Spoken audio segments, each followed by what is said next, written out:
नमस्कार दोस्तों, global affairs by Sandeep Manudhane series में आपका हार्दिक स्वागत है।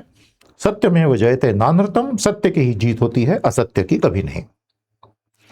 आज दुनिया एक बहुत ज्यादा नाजुक मोड़ पर पहुंच गई है, या ये कहें पहुंचा दी गई है। आज के हमारे सेशन नंबर 66 में हम आपको बहुत विस्तार से बताएंगे कि ये डेडली फेज 2026 से 30 तक चलने वाला पॉली क्राइसिस का फेज, एक खतरनाक युग, दरअसल आपके और हमारे लिए क्या लेकर आने वाला है। यह हमारा थोड़ा लंबा वीडियो होगा, 30 मिनट का। पूरा देखिएगा क्योंकि इसमें बहुत गंभीरता से बहुत गहरी बातें मैं आपको बताने जा रहा हूं, और यह आपके जीवन की, मेरे जीवन की, सारे मानवता की ही कहानी है, द शेयर्ड हिस्ट्री जो अभी लिखी जानी है। प्यारे दोस्तों, डोनाल्ड ट्रंप ने कहा अब से हमारा देश अमेरिका स्ट्रेट ऑफ हॉर्मूज का गार्जियन बन गया है, अभिभावक। अपने देश से दसों, हजारों या हजारों किलोमीटर दूर किसी एक जगह के वो अभिभावक खुद ही अपॉइंट हो गए। और वहीं ईरान के सुप्रीम लीडर मुज्तबा खामेनाई ने अपनी ऑफिशियल वेबसाइट पर जो उनका पत्र जारी हुआ, जब उनके पिता का जनाजा, पूरी सेरेमनी हो रही थी फ्यूनरल में, उसमें उन्होंने उस हर व्यक्ति से बदला लेने की शपथ ली है जिसने ईरान को दिक्कत दी, तकलीफ दी, हत्याएं की, विनाश किया।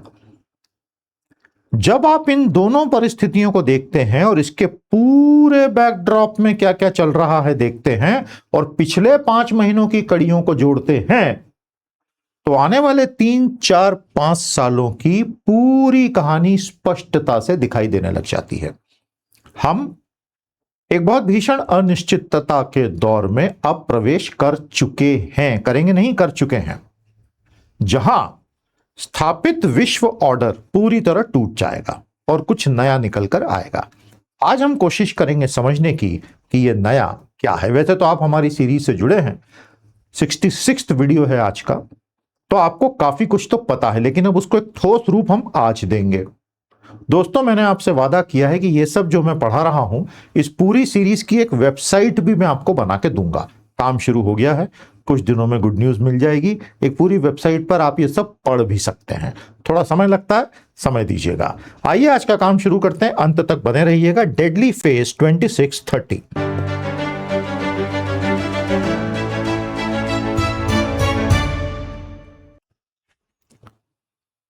हमारा विश्व एक बेहद खतरनाक मोड़ पर इसलिए पहुंच गया है क्योंकि बहुत सारे थ्रेट फैक्टर्स और क्राइसिस अब एक साथ एक जगह इकट्ठे हो गए हैं। दे हैव कम टुगेदर, और इसी को हम कहते हैं पोली क्राइसिस, जिस पर मेरा एक पूरा वीडियो भी इसी सीरीज में पहले उपलब्ध है।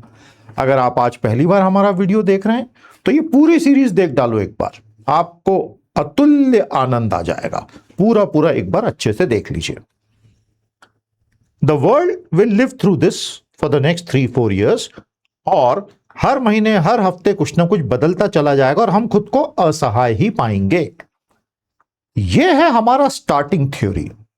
एक डिवास्टेटिंग टर्न हम देख रहे हैं। एक तरफ अमेरिका कहता है कि हम ही है गार्जियन स्ट्रेट ऑफ हॉर्मूज के। इस तरह की बात कहना यानी सीधे सीधे यह कह देना कि हम तुम्हें कुछ मानते ही नहीं और तुम्हें तो हम बर्बाद करके रहेंगे, और अब हम ही कंट्रोल करेंगे इस क्षेत्र को। तो क्या ईरान को यह स्वीकार्य होगा? आपको होगा स्वीकार्य? कोई ऐसा बोल दे आपके देश के लिए तो। और उधर मुज्तबा खामेनाई, सुप्रीम लीडर जिनकी हत्या हो गई 28 फरवरी को, उनके फ्यूनरल के समय जो ऑफिशियल स्टेटमेंट इनकी वेबसाइट पे फारसी भाषा में छपा और जिसका अंग्रेजी अनुवाद फिर हमने निकाला, और वो ये स्टेटमेंट है, it is a bone chilling statement. ये आने वाले समय का आगाज कर दिया गया है। We pledge to avenge the blood of the martyred leader and all other martyrs of the two war, criminal and disgraced killers. वो हर व्यक्ति, हर सैनिक जिसने हम पे हमला किया, अब वो तैयार हो जाए, क्योंकि हमारे पास पूरी लिस्ट तैयार है from the top to the bottom.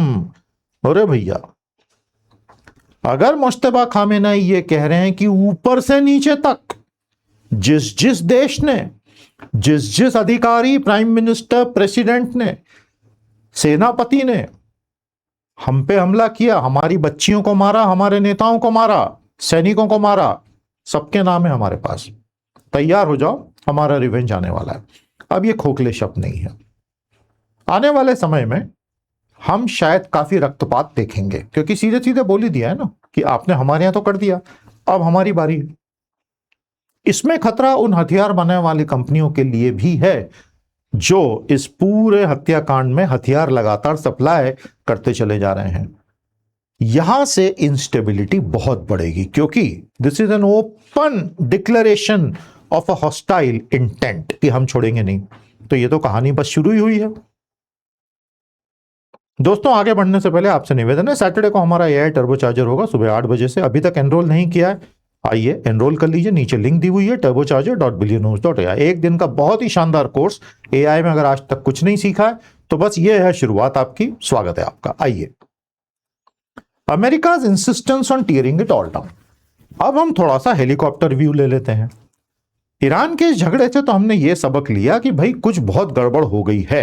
हरा तो पाए नहीं ईरान को, सेकंड राउंड शुरू कर दिया और उसमें सब कुछ फिर से ठप करके मार्च के उसी स्थिति में लाके खड़ा कर दिया जहां पूरी दुनिया रोने लग गई थी कि भाई decades of progress would be dissolve. अब फिर से वही बोलना शुरू कर देंगे। लेकिन इससे थोड़ा ऊपर उठिए, हेलीकॉप्टर व्यू लीजिए। क्या है हेलीकॉप्टर व्यू? डोनाल्ड ट्रंप और अमेरिका कॉन्शियसली, एक्टिवली पूरे वर्ल्ड ऑर्डर को जो उन्होंने खुद बनाया 45 से लेके 2008 तक, 2008 क्योंकि ग्लोबल फाइनेंशियल क्राइसिस में कैपिटलिज्म की जो बिल्कुल हाथ पांव टूट चुके थे तब तक नियो लिबरलिज्म की वजह से, उसकी भी मौत हो गई थी। इसलिए मैं उसको एक कट ऑफ टाइम मानता हूं, पॉइंट मानता हूं। उस वर्ल्ड ऑर्डर को डोनाल्ड ट्रंप खुद, उनकी पार्टी, उनके सारे लोग पूरी तरह डिस्ट्रॉय कर देने को आमादा हैं, क्योंकि अब वो एक नया विश्व बनाना चाहते हैं। तो ये तो अमेरिका खुद ही पूरा फॉर्मूला लिख रहा है destruction of existing world order का। अभी जो बड़े युद्ध चल रहे हैं ईरान का, वो तो एस्केलेट हो ही गया। यूक्रेन रशिया अलग से एस्केलेट हो गया क्योंकि नेटो को जोश आ गया एकदम से। और अमेरिका बोल रहा है कि मैं इस पूरे वर्ल्ड ऑर्डर से नुकसान में रहा तो मैं तो इसको टीयर डाउन कर दूंगा। I don't want this world order. अरे भाई, बट ये आप ही का बनाया हुआ था सरकार, और इसका सबसे बड़ा फायदा आप ही को मिला है, और आप ही हेजेमॉन थे, और आपके ही जितने मूल्य थे, आपके जो संस्कार थे, liberalism, secularism, progressivism, positivity, forward looking, यही दुनिया ने स्वीकार किए थे। और जो उस मुख्य धारा में नहीं आता था उसी को आउटकास्ट माना जाता था। अब आप खुद बोल रहे हैं कि ये सब बेकार था, हम इसको छोड़ रहे हैं, हम आगे बढ़ रहे हैं, आप सब अपना अपना देख लेना, क्योंकि हम तो अब यूनिलैटरली चलेंगे और हमारा तो इसमें बहुत नुकसान हो गया, हमको ये विश्व का पुलिसमैन बनना ही नहीं है। 45 के बाद आपने खुद तय किया था ये करने का, और आप उसमें सफल रहे और इसीलिए दुनिया के हेजेमॉन बने। लेकिन आपके मेरे कहने से और डिस्कस करने से क्या होता है? अमेरिका ने मन बना लिया तो बना लिया, determined to break the world order that it had created. इसको वो एक्सेलरेट इसलिए कर रहे हैं क्योंकि ट्रंप बहुत परेशान हैं। वो दरअसल चकित हैं, डरे हुए हैं, घबराए हुए हैं। क्यों? उनकी आदत है बहुत सिंपलिस्टिक सॉल्यूशंस में बात करने की। मैं आज बिल्कुल समय लेकर ढंग से एक एक चीज समझाऊंगा। सेशन पूरा 30 मिनट जाएगा, अंत तक बने रहिए, पूरा देखिएगा, अपनी टिप्पणी जरूर कीजिएगा, लाइक कीजिए, पहली बार आए हैं तो चैनल को सब्सक्राइब जरूर कीजिएगा। Thank you. वो इसलिए डरे हुए हैं, घबराए हुए हैं, चकित हैं, अचंभित हैं, किंग कर्तव्य विमूढ़ हैं, क्योंकि न तो रशिया और न ही ईरान उनसे डर रहे हैं। दुनिया के बाकी बहुत सारे देश हैं जो उनके सामने पूरे तरह सरेंडर है, घिघियाने लगते हैं उनके सामने आते ही उनके नेता। ये दोनों नहीं। और इस वजह से क्या हो रहा है कि जो एक पूरी टेफ्लॉन कोटिंग अमेरिका ने अपनी तरफ बना रखी है पूरी इमेज की, तार तार हो गई है। किसी बड़े चौधरी की टेफ्लॉन कोटेड इमेज को तार तार करने के लिए एक ही छोटा चौधरी काफी होता है, और वो तो दो दो खड़े हो गए यहां पे। सारी कोशिश कर ली, रशिया हार मानने को तैयार ही नहीं है, बल्कि सब कुछ एस्केलेट हो रहा है। वैसे एक इंसिडेंस में आपको यहां बता दूं, एसिमेट्रिक वॉरफेयर ने इतनी तेजी से 2 साल में दुनिया बदल दी है, मुझे खुद यकीन नहीं आ रहा। 2023 में आप जब मिलिट्री और वॉरफेयर और डिफेंस का एनालिसिस करते थे, तब ड्रोन से एक तरह से भविष्य की बातें होती थी। अब भविष्य की क्या बात करें, we are living in the future right now as history is being written. अभी अभी यूक्रेन ने रशिया में अंदर साइबेरिया में 2500 किलोमीटर दूर ड्रोन से हमले किए। सोचिए, 5000 परमाणु बम वाला रूस, पुतिन जैसे लीडर वाला रूस, और जेलेंस्की 6 करोड़ की आबादी वाला छोटा सा देश, जिसको फरवरी 2022 में लोग बोलते थे अरे अभी मसल के रख देगा कीड़े मकोड़ों की तरह। भारत के बड़े बड़े मीडिया चैनल, अरे कीव का बन जाएगा समोसा, इसकी तो तल जाएगी जलेबी, ये तो हो गया राख, ये तो हो गया धुआं, ऐसे वाहियात और अश्लील पोस्टर्स चलाने लग गए थे फरवरी मार्च 2022। और 2-3 महीने बीतते सबको समझ में आ गया कि ऐसे थोड़ी कोई देश हराया जा सकता है जो उठ के लड़ने को तैयार हो जाए। ऐसे देश को कोई नहीं हरा सकता। 4.5 साल हो गए और वो तो 2,500 किलोमीटर अंदर ड्रोन मार रहा है रशिया में। ये मैंने अभी इसलिए बताया कि ये जो change of warfare paradigm doctrines हुआ है, ये अप्रत्याशित हुआ है। एसिमेट्रिक वॉरफेयर ने छोटे देशों को ऐसी ताकत दे दी है कि अगर वहां का प्रेसिडेंट या प्राइम मिनिस्टर या मिलिट्री हिम्मत वाले हैं, लड़ने की ताकत रखते हैं, उनको कोई हरा ही नहीं सकता। बहुत लंबे समय तक नहीं हरा सकता है, बहुत डैमेज खाने के बाद ही हरा पाएगा। ये बात पुतिन सीख गए, और इस वजह से ये वॉर एंड ही नहीं होंगे, ये चलते ही रहेंगे, और अगर खत्म होंगे तो तुरंत फिर से भड़का दिए जाएंगे।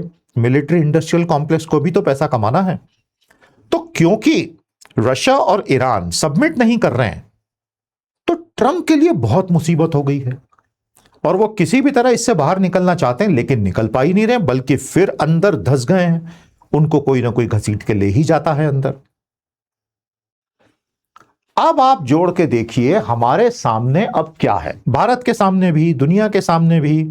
दोस्तों, ऑयल की क्राइसिस फिर से बिल्कुल वहीं की वहीं आ गई जहां से शुरू हुई थी। आप याद कीजिए, मार्च और अप्रैल में हमने भी सीरीज लगभग तभी शुरू की थी। हमने इस पे कितनी बातें की। अब वही बातें फिर से दोहराने में कोई मतलब नहीं है, पहले बातें हो चुकी हैं। तो वो क्राइसिस हमारे सामने आ गई। हॉर्मुज से निकलने वाले जहाजों का 90-95% ड्रॉप हो गया, और जो निकलेगा वो मारा जाएगा। अमेरिकन नेवी क्या कर लेगी, अमेरिकन चॉपर्स क्या कर लेंगे? वो ड्रोन्स को थोड़ी रोक सकते हैं, अंडर वाटर ड्रोन्स को थोड़ी रोक सकते हैं, और एक तगड़ा ड्रोन काफी है पूरे टैंकर को डुबा देने के लिए। भाई, इसी को एसिमेट्रिक वॉरफेयर कहते हैं। एयरक्राफ्ट कैरियर बेकार हो चुके हैं सारे के सारे। क्या बदली है दुनिया ब्रो, क्या बदली है दुनिया। तो ऑयल हमें बिल्कुल वहीं का वहीं ले आएगा। हो सकता है देखते ही देखते $100 ये कभी भी पार हो जाए। और इसके पीछे पीछे ऑयल मार्केट की समस्या वाइडर सिस्टमिक समस्या बनेगी। ये एक सुपर एल नीनो का ईयर है, और अगर सुपर एल नीनो का ईयर है तो पीछे पीछे इन्फ्लेशन आ ही रहा है। इन्फ्लेशन आ चुका है। ऑफिशियल इन्फ्लेशन के आंकड़ों पे मत जाइए। मैं हमेशा आपको बोलता हूं, आपका लिव्ड इन्फ्लेशन देखिए क्या है। जिस फल की दुकान पे आप जाते हैं, आपका खर्चा बढ़ रहा है कि कम हो रहा है, खुद देखो परसेंटेज में। हर चीज में खुद कैलकुलेट करो चीजें कितनी महंगी हुई। 10%, 20%, 30%, 40% अलग अलग इसी रेशियो में दिखेगा। सरकारी आंकड़े 4.5% के चलेंगे। वो एक ऑफिशियल थ्योरेटिकल एक्सरसाइज है। What is your lived experience, उसको थोड़ी आप कोई झुठला दोगे। और अगर उसको भी आप झुठला रहे हो तो फिर तो ईश्वर आप पे कृपा ही करें। उसके पीछे पीछे आती है करेंसी की क्राइसिस, और वो हम देख ही रहे हैं पीछे पीछे करेंसी स्टोरी। और क्योंकि एल नीनो का प्रॉब्लम है, तो फूड सिक्योरिटी, जिससे जुड़ी है पॉलिटिकल स्टेबिलिटी, ये चेन अब शुरू हो चुकी है। तो सारी दुनिया के लिए जो दिक्कत है वो इस चेन की दिक्कत है। इसके दूसरे हिस्से पर मैं आऊंगा। तो हम एक सुपर एल नीनो के वर्ष में हैं और दुनिया के बड़े लीडर्स इस बात पे चर्चा करने के बजाय कि हम कैसे इस सुपर एल नीनो की सिचुएशन को मिटिगेट करें, वो और ड्रोन कैसे बनाएं, रोबोट्स कैसे बनाएं, हथियार कैसे बनाएं, उसको कैसे मारें, इसको कैसे मारें, इसमें लगे हुए हैं। तो क्लाइमेट मिटिगेशन तो छोड़िए, we are worsening and we are actually making sure that monies are spent where they should not be, but that's how the reality is, so let's be realistic. तो ये चेन फिर से आ गई है। Iran ने ये तय कर लिया है कि उसका स्ट्रेटेजिक पेशेंस का पोस्चर छोड़ दिया जाए, स्ट्रेटेजिक कन्फ्रंटेशन को अडॉप्ट कर लिया जाए। पिछले कई सालों से ईरान स्ट्रेटेजिक पेशेंस के पोस्चर में था, हमेशा तैयार, बातचीत को तैयार, नेगोशिएशन को तैयार, और हर बार बातचीत और negotiation would always end in an attack on Iran और its proxies here and there, its allies here and there in the Middle East. तो अब ईरान ने बोल दिया कोई मतलब ही नहीं है, आपके कागज पे जो आप दस्तखत करते हो उसकी वैल्यू है 0, we are ready for confrontation. आपने हम पे 1 बम गिराया, हम आप पे 2 बम गिरा चुके हैं ऑलरेडी, और ये एक बारूद के ढेर पे बैठे होने वाली स्थिति है जो जिस पर हम पूरे सारी दुनिया बैठी हुई है। और जो मुज्तबा खामेनाई ने यह धमकी दी है जो मैंने आपको यहां बताई, ये तो इतनी भयानक धमकी है जो आने वाले समय में स्ट्रिंग ऑफ इवेंट्स को जन्म देने वाली है। इसको अंडर एस्टिमेट करना शायद एक भूल होगी। हाँ, अगर वो खोखली बातें करते हैं, उनकी बातों का वजन ही नहीं है, तो एक अलग बात है, फिर कुछ भी नहीं होगा। तो ईरान जो है अब वो डेटरेंस और प्रॉक्सीज और कैलिब्रेटेड एस्केलेशन को छोड़ के डायरेक्ट और एक्सपेंसिव स्ट्रेटजी में घुस गया है। इसका मतलब समझ रहे हैं? गल्फ के सारे 6 देश, थोड़ा बहुत ओमान को छोड़ दें, मित्र देश है ईरान का, अब उनके सामने ये बैलेंसिंग की जो स्थिति थी ना आज तक, America Israel versus Iran, balance करो, अब चॉइस की बात आ जाएगी। क्योंकि ईरान तो पड़ोसी है ना, अमेरिका तो बहुत दूर बैठा हुआ है, अंध महासागर के आगे। और इन चॉइसेस में अगर गलती हुई तो उन मोनाक्स के पैलेस पे बैलिस्टिक मिसाइल गिरने में कितनी देर लगनी है। और ये अब रियलिटी हो गई है, this is no longer a hypothesis, in terms में बातें होने लग गई हैं। और ये बहुत भयानक है गल्फ के लिए। जो थोड़ी बहुत उम्मीद थी कि रिकवरी होगी, वो भी सब, अब कुछ लोग ये भी थ्योरी दे रहे हैं कि कर दो हॉर्मुज को बंद। क्या करोगे, रेड सी भी बंद कर दोगे, बाबल मंदाब को भी बंद कर दोगे? कर दो, अंसार अल्लाह बंद कर देगा वहां से, यमन से कर दो, जिनको आप हूती कहते हैं। ये तो पाइपलाइन से सब निकाल लेंगे। अरे पाइपलाइन पे बैलिस्टिक मिसाइल गिराने में कितनी देर लगेगी? जो भी ये सोच रहा है कि पाइपलाइन से ऑल्टरनेटिव बना लेंगे, उसके ऊपर 10 मिसाइलें और ड्रोन आ जाएंगे, बंद। एक्चुअल रिफाइनरीज पे आ जाएंगे 6-6 महीने बंद। फिर क्या कीजिएगा? दुनिया में सिर्फ अमेरिका बचेगा एक तेल बेचने वाला, और 1-2 और। तो हमें उस दिशा में घसीट के ले जाया जा रहा है। और मैंने आपको चेन ऑलरेडी बता दी है। मैं आपको सिर्फ आज के सेशन में बता रहा हूं कि हमारे सामने एक्चुअली हो क्या रहा है। और वर्ल्ड लीडर्स चाहें तो यह सब रुक सकता है अभी के अभी, पता नहीं क्यों चाह नहीं रहे हैं। द डिप्लोमेसी ऑफ वायलेंस, इसको समझिए। थॉमस शिलिंग ने डिप्लोमेसी ऑफ वायलेंस की थ्योरी दी है। Use of force not just to destroy the opponent but to shape its calculations. आप फोर्स का इस्तेमाल करते हैं केवल अपने ओपोनेंट को बर्बाद करने के लिए नहीं, बल्कि वो क्या क्या गणनाएं करेगा सामरिक, उसको भी बदल डालने के लिए। अब इसमें खतरा जो है वो ये, एस्केलेशन दोनों पक्ष सोचेंगे। अमेरिका सोच रहा है मैं एस्केलेट करता हूं, मेरी बार्गेनिंग पोजीशन टेबल पे सुधरेगी। ईरान सोच रहा है मैं एस्केलेट करता हूं, देखता हूं ना इसका सिर कैसे नहीं झुकाता मैं। Problem is once you are on the escalation ladder, things often spiral out of control. और उसके बाद ऐसे ऐसे इंसिडेंट्स होने लगते हैं जो आपने कभी कल्पना नहीं की होगी, और वो आपके कंट्रोल के बाहर हो जाती हैं चीजें।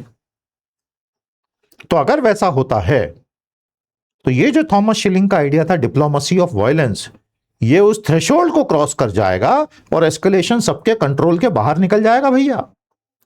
अब इसमें वाइडर स्ट्रगल ये है कि जब तक ये लोकलाइज चल रहा था ही बोलूंगा, अब तो मैं, ईरान और इजराइल का कॉन्फ्लिक्ट लोकल था सब कुछ, वो अब ग्रेट पावर स्ट्रगल में तब्दील हो रहा है। अभी इसका और बड़ा पहलू मैं अगले इसमें ला रहा हूं।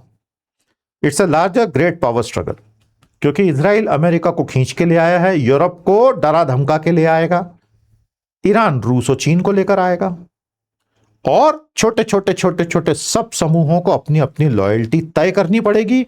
इसी को तो वर्ल्ड वॉर कहते हैं ना, और हम उसी वर्ल्ड वॉर में घुस रहे हैं, क्योंकि हर चीज को शांत करने के बजाय ट्रंप ने तय कर लिया है कि न केवल मैं मध्य पूर्व को अशांत कर दूंगा, मैं तो वर्ल्ड ऑर्डर को ही कोलैप्स कर दूंगा। यहां पर एक और थ्योरेटिकल फ्रेमवर्क बहुत कारगर है दुनिया को समझने के लिए, ऑफेंसिव रियलिज्म। अब ये क्या चिड़िया है ऑफेंसिव रियलिज्म? ये अमेरिकन थ्योरिस्ट जॉन जे मीयरशाइमर का है कि जब विश्व व्यवस्था पूरी तरह एनार्किक हो जाए, कोई एक पुलिस वाला नहीं है क्योंकि हट गया अमेरिका उस पोजीशन से, तो देश जो ऐसे एनार्किक सिस्टम में आते हैं उनके सामने सिर्फ एक रास्ता बचता है, maximize your own power and security. भूल जाओ बाकी सब कुछ, because the world is an anarchic place. United Nation होना ना होना बराबर हो गया है। अमेरिका अपने हेजेमोनिक पोजीशन से पीछे हटके जो इंटरनेशनल यूनिवर्सल ह्यूमन वैल्यूज की बात करता था, उस पर अमेरिका हंसने लग गया है खुद। अमेरिका के भीतर डेमोक्रेसी जिंदा है, वहां काफी हद तक चीजें ठीक हैं, सिटीजन राइट अपनी जगह है, सब। ग्लोबली अमेरिका जो प्रोजेक्ट करता था, it is starting to withdraw. ऐसे में जब यूएन टूट रहा हो, मतलब फिजिकली नहीं टूट रहा है, बट डब्ल्यूटीओ तो ऑलमोस्ट फिजिकली तोड़ दिया उन्होंने, क्योंकि डिस्प्यूट सेटलमेंट मैकेनिज्म ही बंद कर दिया, तो बचा क्या डब्ल्यूटीओ में? तो हर देश ये सोचता है I have to maximise my power right now, और in the new system that will be created I will be at a lower level. तो ऐसा जनरेशनल लॉस तो कोई भी सहन नहीं करेगा ना। और इस वजह से क्या होता है, हर कोई आगे भागने की कोशिश करता है, धक्का मारते हुए एक दूसरे को। भारत एक मिडिल पावर है, बैलेंसिंग स्टेट भी कह सकते हैं, जैसे टर्की भी है। अब चॉइस करने का समय आ गया है। हर किसी से अच्छी मित्रता वाली स्थिति धीरे धीरे खत्म हो जाएगी। यह भारत के लिए है। गल्फ के सारे देश हों, टर्की हो, यह बैलेंस ऑफ पावर का डिलेमा उनके सामने आ चुका है। Kingdom of Saudi Arab, UAE, Qatar और दूसरे गल्फ के राज्य बहरीन हो, कुवैत हो, वो तो पूरी तरह अमेरिका पे डिपेंडेंट है, पिछलग्गू है, पैसा दे दे के उससे सिक्योरिटी लेके रखी है। लेकिन ईरान तो सिर पे बैठा है ना, वो तो फिजिकल आर्मी घुसा सकता है तुम्हारे यहां। अब इन्हें चॉइस करनी ही होगी, और नहीं तो ये स्टेट्स भी एक्सटिंग्विश हो सकते हैं आने वाले समय में। आई एम नॉट किडिंग। इस तरह की बातें अब एनालिसिस में आम हो चुकी हैं। टर्की बहुत ही प्रिकेरियस सिचुएशन में रहेगा, अभी तक खुद को बैलेंस करते हुए यहां तक लेकर आ गया, लेकिन इसके आगे रजब तैयब अर्दोआन क्या करेंगे? नेटो का हिस्सा है, नेटो के लिए बहुत महत्वपूर्ण है, सबसे क्रिटिकल जगह पे बैठे हुए हैं। लेकिन अगर ये ईरान कॉन्फिगरेशन बढ़ता गया तो क्या वो चुप बैठ पाएगा अर्दोआन इसके बाद? तो ऑफेंसिव रियलिज्म में दिक्कत यह है, हर देश इस नई उभरती स्थिति में दूसरे से आगे भागने की कोशिश करेगा, तो उसमें फिर आपस में टकराहट भी होगी, छोटी छोटी झड़पें लगातार होती रहेंगी, और हर कोई सोचेगा कि नई उभरती व्यवस्था में मैं दूसरी तीसरी कतार में ना दिखूं। पाकिस्तान का क्या होगा? पाकिस्तान ने सऊदी अरेबिया के साथ अपना एक सिस्टर कंट्री रिश्ता बना लिया, मिलिट्री डील भी साइन हो गई। खतरा होगा तो हम मदद करने आएंगे। कागज पे ऐसी डील्स का साइन होना और रियल वर्ल्ड में खतरे आने पर जाकर उस युद्ध में भाग लेना दो बिल्कुल अलग चीजें होती हैं, जैसा पाकिस्तान की सेना अब डिस्कवर कर रही है, क्योंकि उन्होंने सपने में भी नहीं सोचा था कि यह ऐसा हो जाएगा जो हुआ है। अब उनके सामने स्ट्रेटेजिक टेस्ट बहुत भयानक हो गया है, क्योंकि सऊदी अरेबिया अभी तक तो बहुत डिप्लोमेटिकली ईरान को हैंडल करता आ रहा था, कब तक कर पाएगा? तो फिर हॉट वॉर अगर हुआ तो पाकिस्तान को जाना ही पड़ेगा। यह न्यूक्लियर आर्म्ड है, मुस्लिम विश्व की बड़ी मिलिट्री ताकत है, चीन का खास वेसल स्टेट ही बोलेंगे, सऊदी अरब का मित्र है, गल्फ स्टेट्स का मित्र है, और यूएस का तो खास आउटपोस्ट ही मानेंगे साउथ एशिया में, ईरान से बड़ी बॉर्डर शेयर करता है। कब तक ये न्यूट्रल बना रहेगा? पॉसिबल ही नहीं है।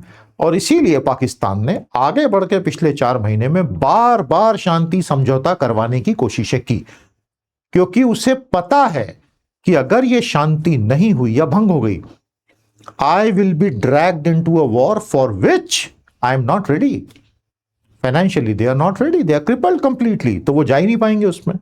हालांकि अमेरिका उसको डूबने कभी नहीं देगा, स्पेशली अंडर ट्रम्प, क्योंकि अब तो वो पाकिस्तान को literally as a check against India use करने लगता है, और चाइना भी उसको डूबने नहीं देगा। यही भारत के लिए बहुत बड़ी मुसीबत भी है। तो अब इस परिस्थिति में आज कल में पाकिस्तान को भी तय करना है कि क्या मैं हॉट वॉर का हिस्सा बनूंगा या उस डील को ही स्क्रैप करके बाहर निकल आऊंगा। सब कुछ पॉसिबल है भाई, बदलती परिस्थिति में क्या पॉसिबल नहीं है। तो पाकिस्तान और सऊदीज के बीच का बहुत इंटरेस्टिंग चैप्टर अब शुरू होता है। जैसे जैसे ये वायलेंस आगे बढ़ेगी, युद्ध आगे बढ़ेंगे, ये दोनों का क्या पोस्चर रहेगा, और क्या सऊदी फोर्स करेंगे कि भाई हमने इतने लोन्स आपको दिए हैं, otherwise we are recalling our loans, और या तो आप सेना भेजो या हमको परमाणु शील्ड दो। अब ये हम देखेंगे आगे क्या होता है। तो प्यारे दोस्तों, अब हम मैक्सिमम इंस्टेबिलिटी के दौर में आ चुके हैं, और कुछ लोगों का तो यहां तक कहना है कि अब हम फर्स्ट वर्ल्ड वॉर के बाद वाली एग्जैक्ट स्थिति में खड़े हैं इस वक्त। कैसे? आपको मैंने चार्ल्स किंडरबर्गर की थ्योरी पहले ही बताई है। जब कोई बड़ी ताकत जिम्मेदारी लेने को तैयार ही नहीं हो तो पूरा वैक्यूम बन जाता है, और कोई भी क्राइसिस अपने आप को सॉल्व कर ही नहीं पाती। रिट्रीटिंग हेजेमॉन, और अमेरिका वही है। तो ये चार्ल्स किंडरबर्गर की वार्निंग डोनाल्ड ट्रंप को पता है, लेकिन उन्होंने मन बना लिया है कि मैं क्यों पैसे खर्च करूं। भाई 750 बेसिस तुम्ही ने बनाए ना दुनिया भर में, सबको डरा के रखने के लिए। तो क्यों बनाए थे फिर वो बेसिस? अपने डॉलर को प्रोटेक्ट करने के लिए, पेट्रो डॉलर ट्रेडिंग व्यवस्था को जिंदा रखने के लिए। और इसीलिए आप इतना परेशान भी हो रहे हैं। इराक को तबाह कर दिया क्योंकि वो नॉन डॉलर सेटलमेंट करने लग गया था तेल में। ईरान के साथ भी वही धमकी दी, पता चला वो तो तैयार है लड़ने के लिए और पलट के मार रहे हैं, इसलिए अब आप फंस गए। नहीं तो ईरान के साथ भी आप बिल्कुल वही करने निकले थे, और वो तो सीआईए और मोसाद की इंटेलिजेंस एकदम फेल हो गई। नहीं तो आज दुनिया की कहानी अलग कर दी होती, इन्होंने नाच रहे होते वो तेहरान की सड़कों पे। आने वाले 4 सालों में बहुत सारे हाइब्रिड वॉर्स दिखाई देंगे। 20वीं सदी के युद्ध जैसे तो नहीं कि टैंक पे टैंक चढ़े जा रहे हैं। Proxy war, civil war, cyber conflict, trade war, sanction, blockade, technological rivalry, struggles over energy, mineral, maritime route. अगर इतनी सारी चीजें एक साथ हुई तो क्या ये किसी विश्व युद्ध से कम है? इसी को तो विश्व युद्ध कहते हैं, और इसकी तो कितनी सारी झलकियां हम प्रैक्टिकली रोज ही देख रहे हैं। चाइना ने खुद को साइबर सिक्योरिटी में इतना मजबूत कर लिया है, और उसके बाद इतने साइबर अटैक के साधन है, पूरी पूरी सेना की बटालियनें तैयार करके रखी हैं कि वो किसी भी देश की बिजली की ग्रिड पे हमला करके उस ग्रिड को कुछ समय के लिए कोलैप्स कर सकता है। ऐसे उदाहरण भी हैं, बड़े बड़े हॉस्पिटल्स को कोलैप्स कर देगा उनके पूरे इलेक्ट्रॉनिक सिस्टम्स पे कब्जा करके। हम इस हाइब्रिड वॉर से ये आशय है बताने का। आई होप आपको ये सब समझ में आ रहा है। और मजे की बात यह है, इस सबको रोका जा सकता है। यूनाइटेड नेशंस का प्लेटफॉर्म मौजूद है। बैठो 10 दिन, रैक योर ब्रेन्स, निकालो एक सॉल्यूशन, और शांति से दुनिया को अच्छा पॉजिटिव और सुनहरा भविष्य दो। वर्ल्ड लीडर्स की आज जिम्मेदारी यही है कि वो वाकई इसको बुद्ध का युग बनाए, युद्ध का नहीं। लेकिन अभी तो युद्ध का बनाने का तय कर लिया है। कुछ लोगों का कहना है कि हम फर्स्ट वर्ल्ड वॉर के पहले के 20-30 सालों का अनुभव ले रहे हैं अभी, तो फिर उसके बाद भी शायद वैसा ही होगा। ग्लोबल इकोनॉमी का नुकसान सबसे ज्यादा होगा। मैंने इसके ऊपर एक पूरा वीडियो पहले बनाया था। दोस्तों, जिस ग्लोबल इकोनॉमी को हमने बनते देखा 1945 के बाद, और ग्लोबलाइजेशन देखा 1970 के बाद, उसमें सबसे बेसिक अजम्पशन बहुत सिंपल था, पीस। मोटे तौर पे शांति होगी सब तरफ। इसीलिए एप्पल जैसी कंपनियों ने अनेकों देशों में सप्लाई चेन बना ली। आज वो सब खतरे में पड़ गई है, क्योंकि सब बढ़ गए, फ्रैक्चर हो गया। अब आपको बहुत सोच समझ के डिसीजंस लेने पड़ रहे हैं, which are not economically optimal decisions. सारी चीजें सब ऑप्टिमल हो गई। ये आया समझ में आपको? तो इनस्टेबिलिटी आ चुकी है, हाइब्रिड वॉर्स आ चुके हैं, और पूरी विश्व अवस्था का स्वरूप बदल जाएगा। तो यह था हमारा एक इनकमिंग केओस का पूरा एनालिसिस। दोस्तों, मैंने सारे मौजूदा तथ्यों को जोड़ के आपको बात बताई है। हो सकता है इसमें से कई चीजें हो जाए जो कि बहुत ही दुर्भाग्यपूर्ण होगा। Let us hope the world leaders find the common sense to sit together and crack things. आपको क्या लगता है कमेंट थ्रेड में हमें जरूर बताइएगा। शनिवार को हमारा ये शानदार टर्बोचार्जर कोर्स होने वाला है। अगर आपने आज तक एआई में कुछ नहीं पढ़ा है तो बस इस कोर्स में आ जाओ और एक शानदार शुरुआत करो। अगर हमारे चैनल को सपोर्ट करना है, 5 लेवल्स हैं, नए नए एक्सक्लूसिव मेंबर्स वीडियो लगातार आते रहते हैं। आइए और ट्राई आउट कीजिए, आपको बहुत मजा आएगा। इसी के साथ डेडली फेस को यहीं समाप्त करते हैं। कल अगले वीडियो के साथ फिर भेंट करेंगे। नमस्कार, जय हिंद।